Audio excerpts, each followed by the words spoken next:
اللہ تعالیٰ کی توفیق سے آج روزے کی حکمت اور وزڈم جاننے کی کوشش کرتے ہیں، اور اس کی سب سے بڑی وزڈم اور حکمت تو یہی ہے کہ آدمی تقوی اختیار کرے۔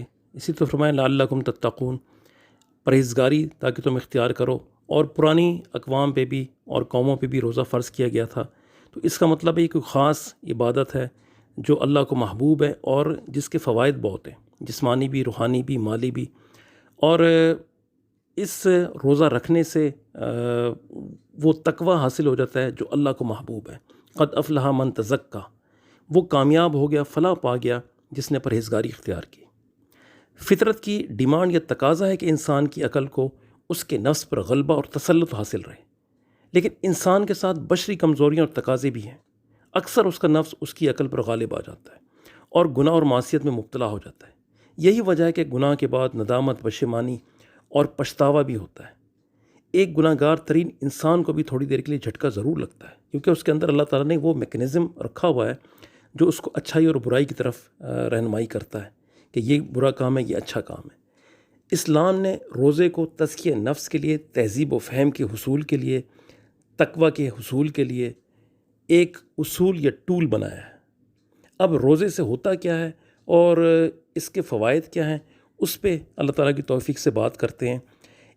روزے سے انسان کی عقل کو نفس پر کنٹرول حاصل ہو جاتا ہے، گناہوں سے بچنے کی کوشش کرتا ہے، اس سے خشیت الہی نصیب ہوتی ہے، یعنی اللہ کا خوف نصیب ہوتا ہے، تقوی کی صفت ڈیولپ ہوتی ہے، اور انسان کو اپنی عاجزی اور مسکنت کا علم ہوتا چلا جاتا ہے۔ اللہ کے جلال اور قدرت پر نظر پڑتی ہے، اندر کی آنکھ کھلتی ہے جسے چشم بصیرت کہتے ہیں، یعنی کشف کی صلاحیت پیدا ہوتی ہے، چیزوں کی، دنیا کی اپنی حقیقت سمجھ آتی ہے، درندگی، ظلم و تشدد سے دوری ہوتی ہے، ملائکہ کا قرب نصیب ہوتا ہے، اللہ کی شکر گزاری اور صبر پیدا ہوتا ہے، انسانی ہمدردی کا جذبہ پیدا ہوتا ہے، غربا اور مساکین کی کیفیت کا پتہ چلتا ہے، اپنی نعمتوں کی قدردانی کا احساس ہوتا ہے۔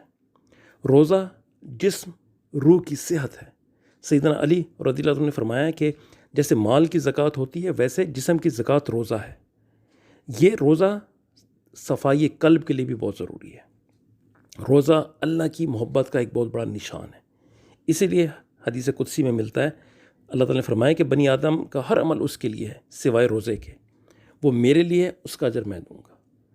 اور فرمایا کہ روزے دار کے منہ کی بدبو مشک سے زیادہ اللہ کو پسند ہے۔ تو یہ ایک ایسا زبردست عمل ہے کہ جو پرانی قوموں پہ بھی، اقوام پہ بھی تھا اور ہم پہ بھی ہے، اور ہر مرتبہ ہر جگہ اس کے تذکرے ہوتے ہیں، اور تقوی حاصل کرنے کا سب سے بڑا ٹول اور اصول ہے۔